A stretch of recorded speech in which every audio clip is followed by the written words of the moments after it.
Espero que Deus fale ao seu coração como Ele tem falado ao meu. Tem alguém nos visitando primeira vez aqui na igreja hoje? Se tiver, levanta a mão bem alto para me te ver. Aí você vai receber um panfletinho só para você preencher, eles vão te ligar depois, tá? Só levantar a mão. Isso. Casal aqui, ó, levantou a mão. Tem mais alguém para lá de cá? Primeira vez? Ali a irmãzinha também. Isto.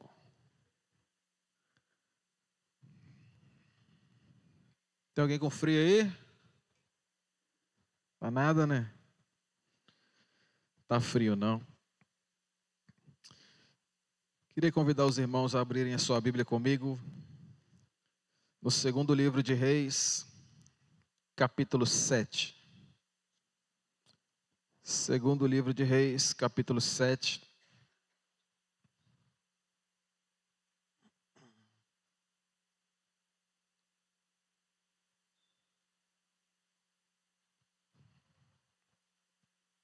Amém?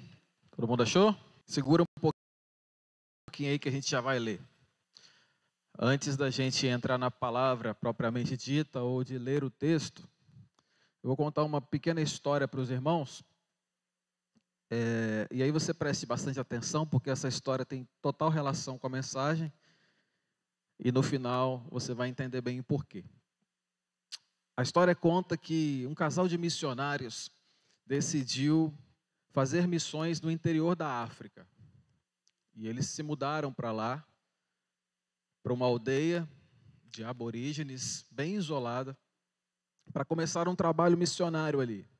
E eles decidiram morar naquela aldeia e ficar por ali pregando o evangelho. E foi isso que esse casal fez durante muitos anos. Belo dia eles descobriram que a esposa estava grávida.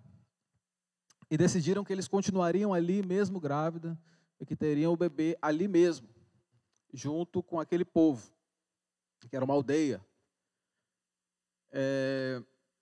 Passou-se o tempo da gravidez e o bebê nasceu. Nasceu lá, na cabana deles, como acontecia com todos os outros que moravam ali na aldeia. E para a surpresa de todos, eram gêmeos, o que trouxe muita alegria para o casal. O chefe da tribo veio para ver a criança que havia nascido, e quando ele viu que eram gêmeos, ele ficou muito angustiado e muito preocupado, porque segundo a tradição daquela aldeia, se nascesse duas crianças ao mesmo tempo, ou três, qualquer coisa que fosse diferente do padrão de uma criança só, traria maldição sobre aquela aldeia, porque teria fugido do padrão normal. E para que a maldição não se estabelecesse, uma das crianças teria que ser sacrificada. E ele falou isso para os missionários ficaram desesperados, a mulher começou a tentar convencer ele que não, aquilo é normal, tem criança que nasce gêmeos, trigêmeos, quadrigêmeos. Ele, não, isso na nossa tradição é uma maldição e a gente não pode manter isso assim. E ele saiu de lá, o chefe da aldeia, e foi comunicar para os líderes da tribo o que havia acontecido, ficou todo mundo preocupado. E ele relembrou a eles o fato que havia ocorrido há muitos anos atrás, onde um casal da tribo havia também dado à luz gêmeos, e haveria de ser sacrificado um, mas eles fugiram para que o bebê não fosse sacrificado. E para que a maldição não se estabelecesse sobre a tribo, eles decidiram que iriam sacrificar todas as crianças até 5 anos da aldeia. E foi o que aconteceu. Para que a maldição não caísse sobre a tribo, as crianças até 5 anos foram mortas. E o chefe agora está relembrando eles que se, porventura, o casal não deixar que sacrifique uma ou fugir, qualquer coisa, eles vão ter que fazer a mesma coisa. E a tribo ficou desesperada, as mulheres começaram a chorar, todo mundo ficou angustiado, por medo de qual seria a atitude do casal de missionários. E aqui a gente começa com uma pergunta para a sua reflexão, que você vai carregar essa pergunta até o final da mensagem. Qual seria o seu posicionamento se você fosse um desses missionários? Qual seria a sua atitude diante desse dilema? Dito isso, se você abriu a sua Bíblia em 2 Reis, capítulo 7, se coloque de pé, por gentileza. Nós vamos ler do verso 3 ao verso 9.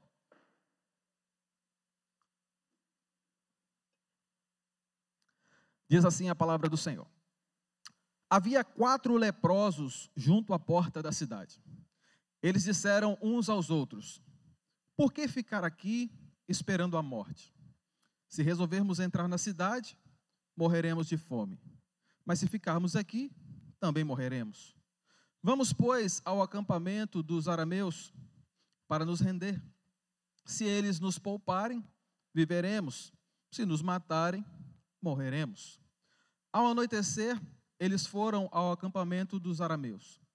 Quando chegaram às imediações do acampamento, viram que não havia ninguém ali, pois o Senhor tinha feito os arameus ouvirem um ruído de um grande exército com cavalos e carros de guerra, de modo que disseram uns aos outros: ouçam, o rei de Israel contratou os reis dos hititas e dos egípcios para nos atacarem. Então, para salvar a sua vida, fugiram ao anoitecer, abandonando tendas, cavalos e jumentos, deixando o acampamento como estava. Tendo chegado às imediações do acampamento, os leprosos entraram numa das tendas. Comeram e beberam, pegaram prata, ouro e roupas e saíram para esconder tudo. Depois voltaram e entraram noutra tenda. Pegaram o que quiseram e esconderam isso também. Então disseram uns aos outros: não estamos agindo certo. Esse é um dia de boas notícias e não podemos ficar calados. Se esperarmos até o amanhecer, seremos castigados. Vamos imediatamente contar tudo no palácio do rei. Somente até aqui, feche os seus olhos e vamos orar. Peça para que Deus fale com você, querido. Peça para que essa palavra venha trazer uma modificação na sua maneira de entender a vontade de Deus para a sua vida. E eu tenho certeza que essa palavra não vai voltar vazia. Pai, muito obrigado, Senhor. Muito obrigado mais uma vez pelo privilégio que o Senhor me dá de estar aqui para falar em Teu nome. Muito obrigado pela Tua palavra, Deus, que está nas nossas mãos, que o Senhor nos deu, Pai, como guia, como orientação, como mecanismo de correção e disciplina também. Pai, eu te peço que nessa noite o nosso coração e a nossa mente estejam abertos, preparados para receber a porção da Tua palavra. Que possamos ser transformados, restaurados e renovados pelo poder da Tua palavra. Que nada venha tirar a nossa atenção e que o nosso foco esteja completamente no Senhor, em nome de Jesus. Amém. Amém? Pode sentar no seu lugar.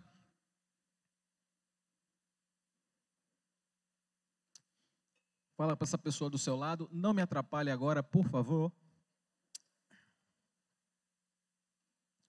Então, deixa eu colocar vocês a par dos acontecimentos aqui. Nós não vamos ler todos os capítulos, né? Senão a gente vai ficar aqui a noite toda.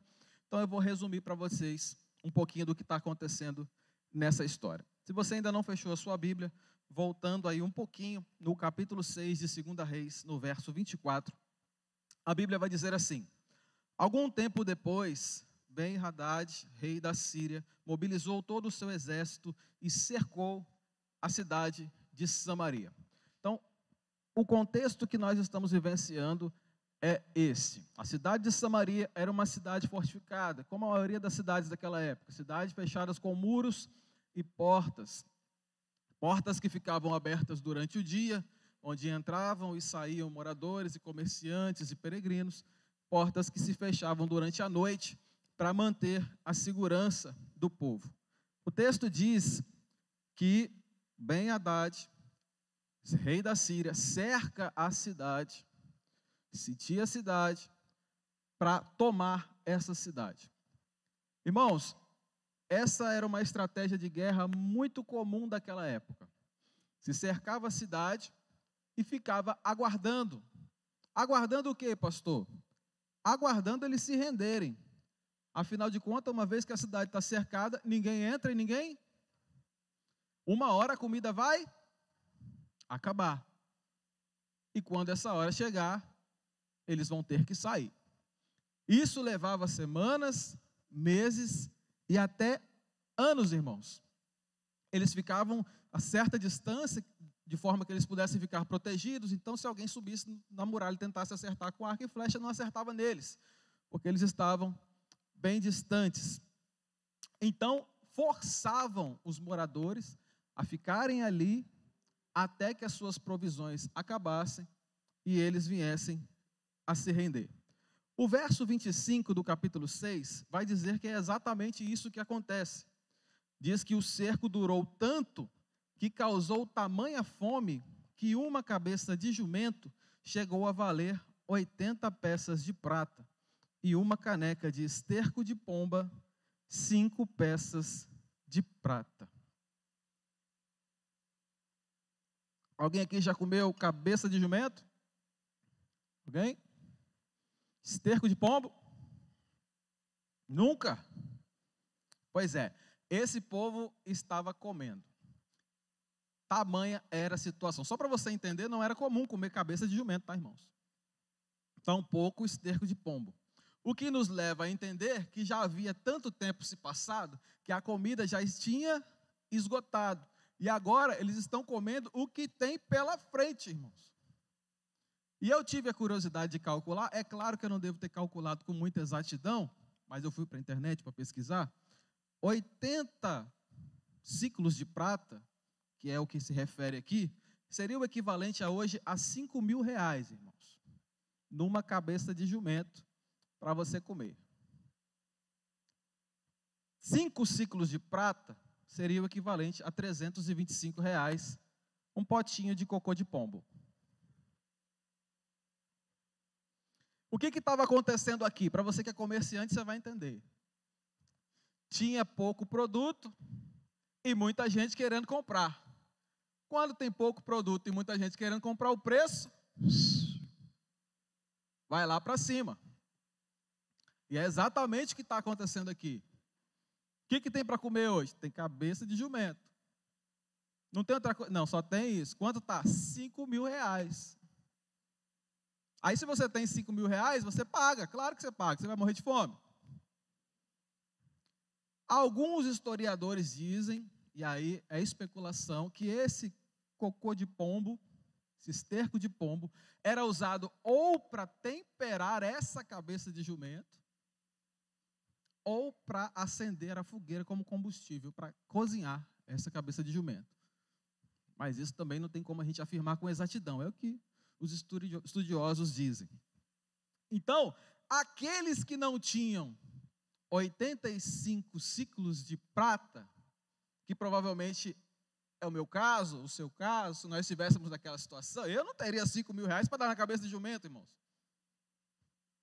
Talvez você também não, e se tivesse, você ia ficar na dúvida, pago ou não pago? Uma situação de extrema fome, talvez sim, né? Aqueles que não tinham, eles acabavam se alimentando da pior maneira possível. Como era, pastor? Verso 26 do capítulo 6. Um dia, quando o rei de Israel inspecionava os muros da cidade, uma mulher gritou para ele: "Socorro, majestade." O rei respondeu: "Se o Senhor não a socorrer, como poderei ajudá-la? Acaso há trigo na eira ou vinho no tanque de prensar uvas?" Contudo, ele perguntou: "Qual é o problema?" Ela respondeu: "Essa mulher me disse: vá, vamos comer o seu filho hoje, e amanhã comeremos o meu. Então, cozinhamos o meu filho e o comemos. No dia seguinte, eu disse a ela que era a vez de comermos o seu filho, mas ela havia escondido." Então, esse é o pessoal que não tinha os 5.325 reais para comprar uma cabeça de jumento e um pouquinho de esterco de pombo para comer. Então, estavam negociando, ó, a gente come o seu filho hoje, e amanhã a gente come o meu. Mas essa mulher acabou tomando um calote no meio da crise. Mas eu quero que você entenda, irmãos, a situação que está sendo vivenciada aqui. O exército inimigo está ao redor cercando a cidade. Ninguém entra, ninguém sai. A estratégia do inimigo está dando certo. A comida está acabando. Já estão comendo aquilo que não se deveria comer. E eu não estou falando aqui apenas da cabeça de jumento e do esterco de pombo. Já estão As crianças, irmãos. Tamanho era a situação. E o rei, qual é a resposta do rei quando a mulher pede socorro para ele? Ele fala: se o Senhor não pode te socorrer, quem sou eu para socorrer? Tem trigo, por exemplo, na eira? Tem uva? Não tem nada. Então, o rei, ele ainda não conseguia entender que tudo estava acontecendo por causa do seu pecado e do pecado do seu povo. Porque agora eles estão vivendo uma consequência séria. E aí o que ele vai buscar fazer? O que a maioria das pessoas fazem quando elas não entendem que as situações de dificuldade estão acontecendo por conta dos seus próprios erros. Buscar um culpado. E ele vai dizer assim: o culpado é você, profeta Eliseu.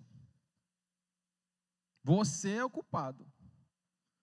Ele agora acusa Eliseu porque, versículos atrás, eles haviam prendido alguns soldados desse exército inimigo. E ele perguntou a Eliseu o que faria, se matava ou não. Eliseu falou: não, alimenta eles e solta. E agora eles estão aonde? Cercando a cidade. E ele quer jogar essa responsabilidade para cima do Eliseu. A culpa é sua. A situação está desse jeito por sua culpa. Mas o profeta Eliseu, ele vai dar uma palavra. Ele vai dizer que amanhã, no dia seguinte, os preços vão baixar. As portas vão se abrir. E o comércio vai voltar a funcionar normalmente. Mas o rei não acredita nessa palavra. Então aqui entra o processo de incredulidade do rei, que vai gerar mais consequências ruins. E aí, a partir de agora, a gente vai tentar aplicar um pouquinho disso, desses fatos todos que eu trouxe para vocês, para a nossa realidade de hoje. Irmãos, é preciso que nós que servimos ao Senhor tenhamos o seguinte entendimento: que a estratégia que o rei da Síria aplica sobre a cidade de Samaria é a mesma que Satanás aplica até os dias de hoje. Ele continua cercando pessoas, cercando famílias, cercando cidades, a fim de que essas pessoas morram dentro desse cerco. Mas como assim, pastor? Lembra que enquanto o exército cercava, ninguém entrava e ninguém entrava e ninguém saía.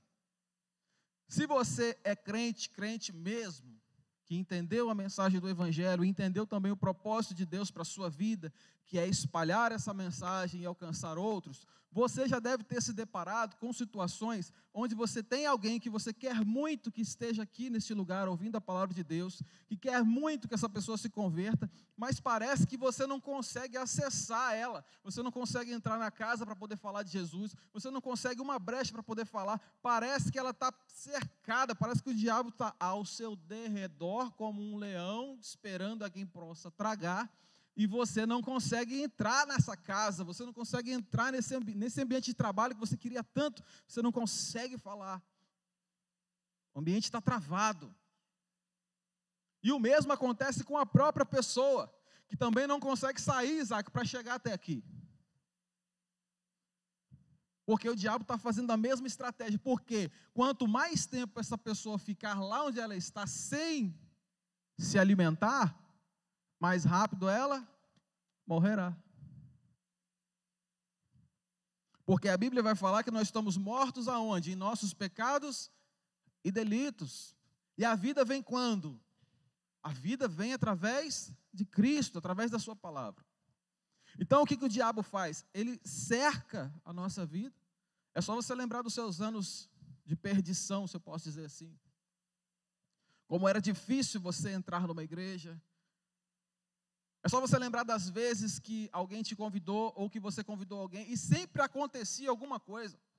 Chegava uma visita, acontecia um acidente, um compromisso, sempre. Porque como é que funcionava nessa situação de guerra? Se alguém tentasse sair da cidade, o que acontecia, Isaac? Dançava, na hora. E se chegasse alguém distraído, veio visitar a família em Samaria, levando uma sacolinha de bolo, e aí, Gabriel, o que ia rolar com essa pessoa? Morria também. Porque ninguém entrava e ninguém saía. Então, essa é a mesma estratégia que o diabo trabalha até o dia de hoje. É impedir que as pessoas saiam e cheguem até aqui e impedir que nós cheguemos até elas também. Então, com isso, o alimento não chega. E se o alimento não chega, as pessoas morrem. Porque sem o alimento espiritual, irmãos, o homem morre. Espiritualmente. O que é pior do que fisicamente. Que fisicamente todo mundo vai morrer, sim ou não? Fisicamente vamos todos, irmãos. Então, a fome de Deus vai fazer aí entra a situação mais complicada. Talvez você vivenciou isso antes da sua conversão, irmãos. Talvez eu vou contar um pouquinho da sua história antes de Cristo. Porque quando eu estou sitiado, quando eu estou cercado, eu não consigo acessar a Deus e os servos de Deus não conseguem me acessar porque o inimigo está me cercando, a fome vai se tornando tamanha que aí eu começo a consumir o que tem na minha própria casa, Márcio. Aí eu começo a devorar o meu casamento, o meu relacionamento com os meus filhos. Eu começo a comer as minhas finanças. Vai tudo acabando. A fonte vai secando. Se você conhece um dependente químico, ou já conheceu, irmãos, o processo é exatamente esse. Ele começa perdendo o emprego, ficando sem dinheiro. Aí daqui a pouquinho vende a televisão, vende a geladeira, vende o colchão. Aí daqui a pouco está colocando os filhos empenhados lá na boca de fumo. Não, eu volto para buscar para dar o dinheiro. Eu já conheci irmãos, que ele vendeu as telhas da casa. Não tinha telha na casa. Ele vendeu. Cercado. O diabo cercou ele. E aí, sem o alimento, ele vai comendo o que tem pela reta, irmão. Cabeça de jumento, esterco de pombo. Esse era o meu e o seu alimento antes de Cristo. E aí a gente começa a valorizar aquilo que não tem valor, Tina. Aí eu começo a dar 5 mil numa cabeça de jumento, Márcio. Aí eu começo a dar 300 e poucos reais num potinho de esterco de pombo. Porque eu não entendi o que é o alimento de verdade. Porque eu não recebi o alimento verdadeiro. Porque eu estou cercado e não estou tendo acesso à comida legítima. É por isso que nós vivemos um tempo onde as pessoas estão valorizando o que não tem valor, gastando dinheiro em coisas superficiais, buscando uma felicidade em conquistas e objetos que não vai chegar. É só você ir para o YouTube, hoje a gente tem uma internet aí para olhar, você vai ver um monte de gente que alcançou o sucesso, mas não alcançou a felicidade. Essa semana eu estava ouvindo a entrevista do Rodolfo Abrantes, o ex-vocalista do Raimundos, ele falando, eu tinha tudo, cara, mas eu não tinha felicidade. E o dinheiro estava indo gastando. Nessa terça-feira, acho que foi terça-feira, eu tive uma reunião com um rapaz sobre o projeto Saciar. Ele está tentando trazer um exame de óculos para os meninos, para as crianças. E ele contou o testemunho dele. E ele falou, pastor, eu tinha muito dinheiro, fazendo o ilícito. Eu cheguei a ter calças que custavam um salário mínimo. Hoje eu percebi que eu estava gastando dinheiro com nada. Podia ter ajudado tanta gente, podia ter feito tanta coisa boa. Mas essa é a situação quando a gente está cercado, quando a gente está sitiado, quando o inimigo está nos oprimindo e a gente não tem acesso à palavra de Deus, não tem acesso a uma vida de oração. Aí perdemos o juízo, irmãos. Aí comemos o nosso próprio casamento. Talvez você conheça alguém que devorou o seu próprio casamento, acabou com ele. Porque começou a valorizar a cabeça de jumento. As coisas vão perdendo, as coisas que têm valor começam a perder o valor. Aí está matando o próprio filho. Sabe quando é que a gente mata os próprios filhos? Quando a gente deixa de corrigir os nossos filhos. Quando a gente larga os nossos filhos com o celular, com o tablet, para ele consumir o que ele quiser, comer qualquer tipo de porcaria. Nós estamos matando as nossas crianças. Então, irmãos, essa situação que o povo de Samaria está vivendo é a mesma que muitas pessoas vivem até os dias de hoje. A estratégia de Satanás continua a mesma. Pessoas sem acesso ao alimento verdadeiro, com fome, famintos, porque a alma grita, ela anseia Irmãos, eu me lembro dos meus primeiros dias de início de conversão, porque a conversão mesmo na minha vida foi quando eu decidi largar tudo e começar a Cristo. Mas o processo, acho que todo mundo viveu algo assim, o processo é aquele, né? A primeira semana você está indo na igreja, mas está xingando palavrão, está fazendo um monte de besteira, mas está indo na igreja. E eu me lembro que as primeiras canções religiosas, se eu posso dizer assim, que eu comecei a ouvir, foi o Padre Marcelo Rossi. Na época que ele estava no auge, só tocava ele, erguei as mãos. Lembra? Lembra sim, Vantor, você lembra. Era aquela época. Eu não conseguia sequer associar catolicismo e protestantismo. Para mim, tudo era Deus e vamos embora. Porque quando a gente tem fome de Deus, irmãos, a gente quer Deus. E aí, um versículo que você lê, uma pregação que você ouve, uma canção que você escuta, já te alimenta. Você sai daqui, cara, que bênção que foi o culto transformador. Mas quando você não tem isso, aí qualquer porcaria te alimenta. Qualquer cabeça de jumento, qualquer potinho de esterco de pombo. Isso quando não parte para situações piores, que aí começa a devorar a sua própria casa, que é o caso mais extremo que a gente tem aqui. Então, quando o homem está cercado por Satanás e não consegue ter acesso ao alimento da palavra de Deus, ele perde o juízo. É por isso, irmãos, que a gente vê aí nos jornais o tempo todo, adolescente mata mãe, esquarteja, coloca no freezer. Esposa mata marido e joga no rio. Perdeu-se o juízo, a falta do alimento espiritual, a falta da palavra de Deus está fazendo com que as pessoas percam o juízo. Foi o que aconteceu aqui, as mulheres estão agora comendo seu próprio filho. Isso é o cúmulo do absurdo, irmãos. Mas o texto vai seguir, e ele vai começar a falar do tema da mensagem, que são esses 4 personagens que Deus vai nos ensinar muito através da vida deles, irmãos, mas muito. Eles estão vivendo um dilema, eu quero que você volte aí no capítulo 7. O dilema que esses 4 homens vivem é o seguinte, verso 4. Eles estão conversando entre eles. Se resolvermos entrar na cidade, o que vai acontecer? Como? Vão morrer de fome. Por quê? Porque na cidade o negócio lá está feio, estão comendo até as crianças. Se ficarmos aqui, o que vai acontecer? Vão morrer. Qual é a opção que eles têm agora? Vamos tentar ir lá no exército inimigo, onde eles estão acampados, e se entregar. Se eles tiverem misericórdia de nós, glória a Deus. Se a gente morrer, morreu. Agora, quem eram esses 4 personagens para você entender?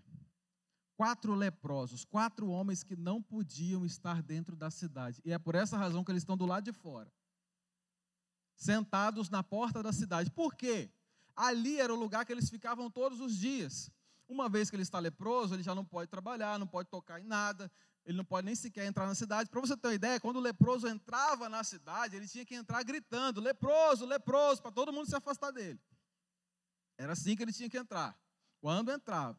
E por que ele ficava na porta da cidade? Era onde entravam os comerciantes, os peregrinos. Então é ali onde ele ganhava o alimento, a água. Por quê? Porque a lei de Deus, a palavra de Deus, lá desde os tempos de Moisés, já orientava o povo de ajudar o necessitado, de ajudar o estrangeiro, o aflito, o doente, a viúva, o órfão. Então era já a tradição do povo fazer isso.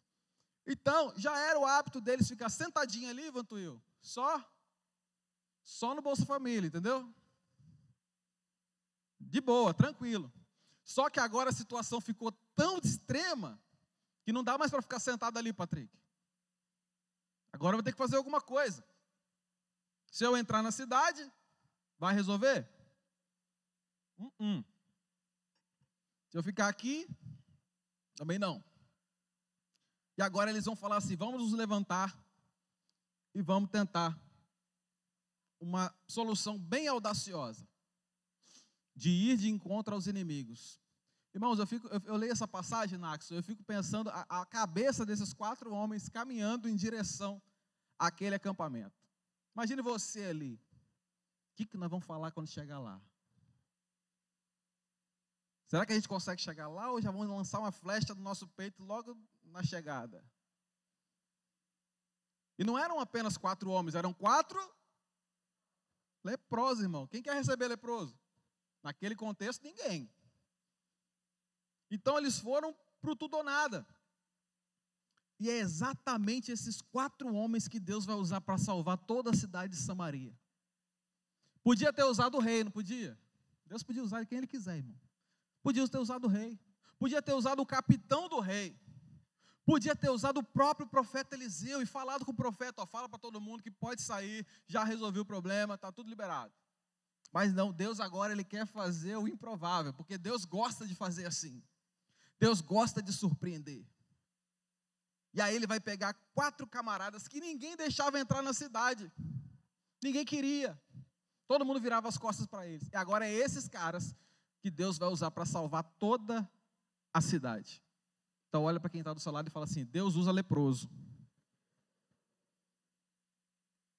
Eu tenho certeza que não tem nenhum de vocês aqui hoje que poderia levantar a mão e dizer assim: eu não sou leproso, pastor. Porque a Bíblia por diversas vezes vai associar a lepra ao pecado. Sendo assim, somos todos leprosos. Deus usa leproso. Agora fala de novo para quem está do seu lado. Deus usa leproso. Então, irmãos, Deus quer usar leprosos como eu e como você para salvar uma cidade inteira. É aqui que vai chegar o ponto mais importante da mensagem, que é o que Deus quer te despertar essa noite. Esses homens chegam lá no acampamento dos arameus, com muita angústia no coração, muito preocupado, coração acelerado. Daí quando dá aquele gelo assim, está chegando, tudo deserto, um silêncio. Os cavalos estão por ali, as tendas estão armadas. Eles estranham, entram na primeira tenda, não tem ninguém. Aí, irmão, agora você está no lugar deles, se coloca no lugar deles. Agora, irmão, tudo aquilo que eles não tinham acesso está agora disponível diante deles. Comida, bebida, roupa, dinheiro, ar, está tudo ali, irmão. Imagina um acampamento gigante, um monte de tenda. O texto fala que eles entram na primeira tenda, fica lá, come, porque estavam com fome, sim ou não? Pouca fome ou muita fome? Irmão, quando você está com muita fome, você come um boi, irmão. E aqueles homens comeram tudo que tinha naquela barraca, pegaram prata, ouro, tudo que tinha na mão, e esconderam, sabe Deus aonde? O texto fala que eles esconderam. Falaram, vamos esconder aqui para ninguém pegar a gente. Pum. Voltaram, entraram na segunda barraca. Por quê, irmãos? Porque quando a gente está diante de uma situação dessa, o que impera, infelizmente, é uma coisa chamada egoísmo. A gente esquece de todo mundo, irmão. Esquece, mas esquece assim, instantaneamente. Porque agora estão pensando só nele. Imagina, a chama, agora é nós. Ninguém quis dar nada para a gente, agora a gente vai deitar e rolar nesse negócio. Vamos guardar, vamos juntar. Era desse jeito que eles estavam. Porque a mente do ser humano, a mente pecaminosa, do leproso, pecador, ser humano, ela já trabalha de forma egoísta, desde a sua essência. Quem tem criança em casa, levanta a mão. Pequenininho, bebezinho, engateando já, andando. Pequenininho, não? Mas já passou por essa fase, quem não tem? Pega 2 crianças e coloca um brinquedo, irmão. Você vai ver o problema. É impressionante. Eles já começam, um puxa daqui, um puxa dali. Porque todo mundo quer para si. Eu costumo falar que o pecado não se ensina. O pecado a gente já nasce com ele. A gente observa nas crianças. Egoísmo, e inveja, e briga. Já vem naturalmente. Você não precisa ensinar nada disso. Porque já vem. E agora esses homens estão ali, estão pensando em mais nada, estão pensando só neles. Achamos o paraíso, Guilherme, a fonte de tudo, e vamos ficar por aqui. Aí a pergunta que eu faço para você: será que a gente também não age assim? Será que a gente às vezes também não tem esse tipo de comportamento egoísta? De querer ficar com tudo para nós mesmos? Eu quero que você entenda que o que Deus está realizando aqui, eu vou até contar o que aconteceu, porque a gente não leu a passagem inteira. Acho que eu li sim, falando que Deus manda um barulho, né? A gente leu. Deus manda um barulho, eles pensam que é o exército do Egito, mas não sei de onde que estão vindo, e sai todo mundo correndo. Então quem foi que deu o livramento? Foi Deus. Deu o livramento para quem? Para os 4 leprosos só? Foi para a cidade, não foi? Então a bênção foi para todos, mas eles achavam que era só para eles. E queriam ficar com tudo. A bênção era para a cidade. Tanto que no verso 9 do capítulo 7, eles disseram uns aos outros: nós não estamos fazendo certo. Olha lá, ó. Não está certo o que nós estamos fazendo. Alguém teve juízo. Falou: opa, está errado. Por quê? Porque o povo continuava lá em Samaria, sim ou não? Com fome, sim ou não? Gente morrendo de fome. E eles? Comendo, bebendo, trocando de roupa. Mas aí eles caem em si. Eles falam: não está certo o que nós estamos fazendo. Irmãos, muitas das vezes nós agimos da mesma forma. Nós estamos aqui, quarta, sexta, domingo, comendo e bebendo os manjares espirituais de Deus, nos deliciando da palavra de Deus.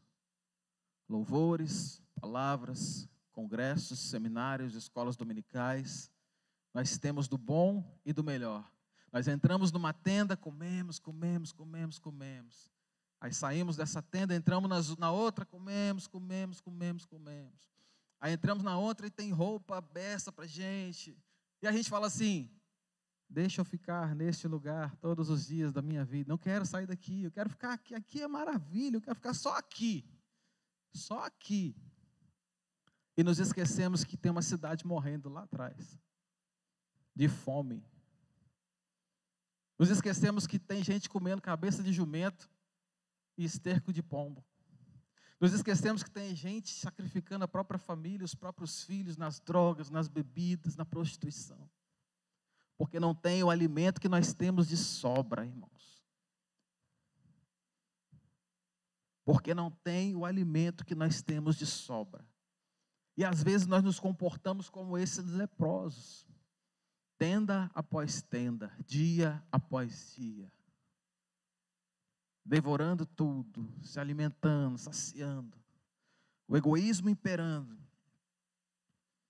Mas eu louvo a Deus porque o que acontece aqui é uma manifestação do Espírito Santo que convence o homem do pecado, da justiça e do juízo, e que vai trazer um despertamento na vida desses 4 homens, na segunda tenda que eles entram. E eles vão falar assim: não está certo o que nós estamos fazendo. Sabe, essa noite eu vim aqui, irmãos, como mensageiro de Deus, para trazer um despertamento para a sua vida, para que você saia daqui dizendo a mesma coisa que os leprosos disseram: não está certo o que eu estou fazendo. Não está certo eu ficar me alimentando da palavra de Deus e não repartir isso com ninguém. Não está certo eu ficar frequentando todos os cultos, me alimentando sozinho e não conseguir repartir isso com quem precisa. Não está certo eu ficar aqui me deliciando com os despojos da guerra, enquanto lá na minha casa estão todos condenados à morte por fome espiritual. Não está certo eu estar aqui sentado recebendo o maná de Deus, enquanto os meus amigos de trabalho estão lá sentenciados a uma eternidade sem Cristo, por fome espiritual. Sabe, irmãos, muitas das vezes o nosso comportamento é esse. E Deus quer usar leprosos que tenham disposição e que tenham sensibilidade para ouvir a voz do Espírito de Deus. Porque esses leprosos poderiam ter continuado ali sentadinho na porta da cidade. E eles morreriam, irmãos. Se você continuar aí sentado na porta da cidade, você vai morrer. outra pessoa vai sentar na porta da cidade e também vai morrer, porque não tem comida ali. Não tem.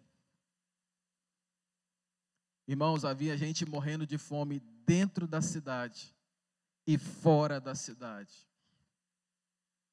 Mas aqueles 4 homens tiveram que tomar uma decisão muito difícil, que foi ir de encontro ao exército inimigo, Márcio. Encarar o difícil.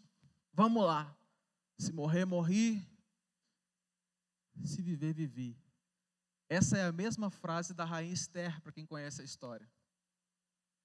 Ela vai fazer um jejum, convoca o povo para se apresentar diante do rei, para fazer o pedido. Mas ela sabia que não podia entrar na sala do rei sem ser chamada, porque o rei poderia matar ela.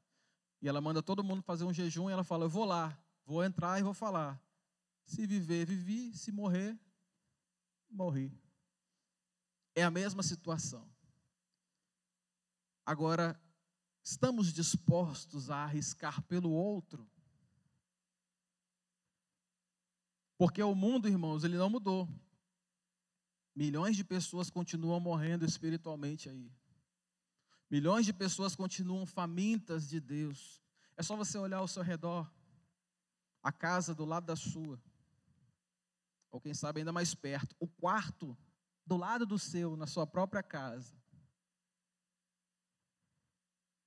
O seu colega de trabalho, do ladinho ali, ó, faminto da palavra de Deus.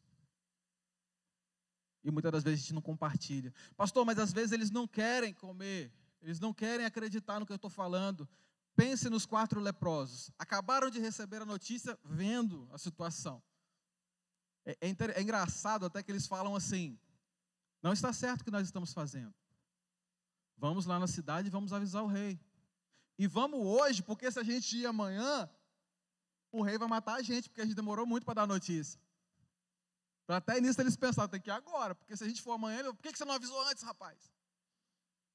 E eles vão, e quando eles chegam lá e dão a notícia, e a notícia chega no palácio do rei, o rei não acredita. Ele não acredita. Ele diz assim: certamente o exército inimigo tramou isso, abandonaram tudo, estão esperando a gente sair, para quando a gente sair, eles pegarem a gente. A incredulidade, irmãos, nos impede de acessar as bênçãos de Deus. O profeta já tinha avisado que naquele dia Deus haveria de trazer o livramento. E ele não estava acreditando de jeito nenhum. Mas aí ele pede para que uma pequena comitiva, vá para ver se é verdade. Então eles vão, veem que é verdade, voltam, dão a notícia, os portões se abrem, todo mundo sai, e aí é só alegria, irmãos, porque ali tem tudo, tem comida, tem roupa, tem tudo. Porque Deus resolveu livrar aquele povo através de 4 leprosos. E aí eu te pergunto: quanto sacrifício você está disposto a fazer? Pelo bairro onde você mora, pela cidade, pela sua casa? Quanto egoísmo você está disposto a deixar? Quantos abraços você está disposto a começar a dar em pessoas que precisam da sua atenção, que precisam entender e aprender do amor de Deus? Até quando a gente vai ficar esperando, entrando tenda por tenda, comendo, bebendo, se enchendo, se enchendo, se enchendo e nada fazendo, enquanto todo mundo na cidade está morrendo de fome? Sabe, Deus quer usar leprosos. Fala para quem está do seu lado: Deus quer usar você. O que você vai fazer? Você vai ficar sentado na porta e morrer? Ou você vai levantar e vai aonde está o inimigo, para ver o milagre que Deus operou e contar para todo mundo? Porque foi exatamente isso que Cristo fez na mensagem da cruz, Isaac. Uma vez que eu vi o milagre da salvação, o perdão que eu recebi, e eu agora me deleito nisso, eu tenho por obrigação informar a todos que não precisam mais ficar presos naquela cidade, comendo cabeça de jumento e esterco de pombo, matando os próprios filhos. Não é necessário mais isso. Não é necessário mais gastar com coisas que não têm nenhum valor. Que agora a porta pode ser aberta e eu posso sair, porque toda a provisão está diante de mim. Eu sei disso, você sabe disso, e por que é que nós não estamos falando? Sabe, nós precisamos desse despertamento que aconteceu nos leprosos. Eles disseram, está errado o que nós estamos fazendo. E agora eu quero terminar a história que eu comecei no início da mensagem. Depois que o chefe da tribo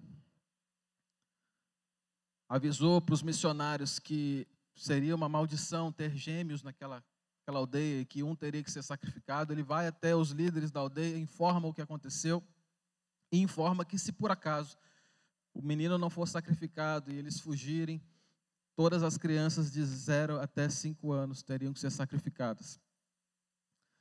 Então os missionários tomam uma decisão. Eles vão até a tenda do chefe com a criança, uma das crianças, entregam na mão dele e falam, está aqui, pode sacrificar o meu filho. O chefe olha na cara do missionário e diz assim, eu nunca imaginei, com o olho cheio de água, nunca imaginei que uma pessoa que não faz parte do nosso povo seria capaz de dar o seu próprio filho pelas nossas crianças. Devolveu para o missionário seu bebê, pode ficar com ele. Pegou o seu filho de 9 anos e sacrificou. Queridos, depois daquele acontecimento, toda aquela tribo se converteu ao evangelho porque viu naqueles missionários um amor escancarado e gigantesco, a ponto de entregar uma criança por amor a todas as outras crianças.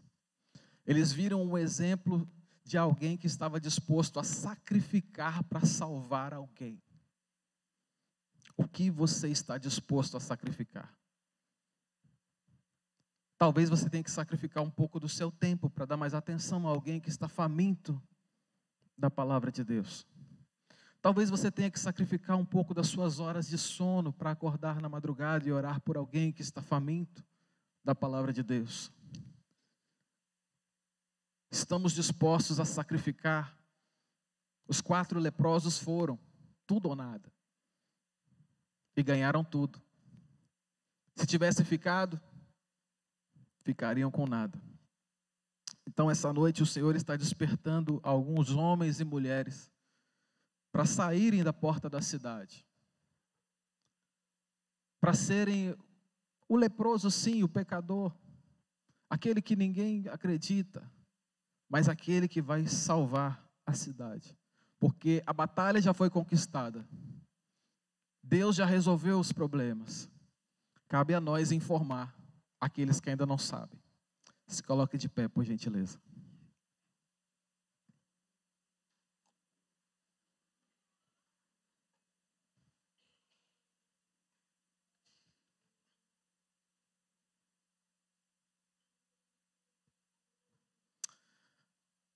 Feche os seus olhos, meu irmão. Sabe, nós estamos vivendo o ano do despertar.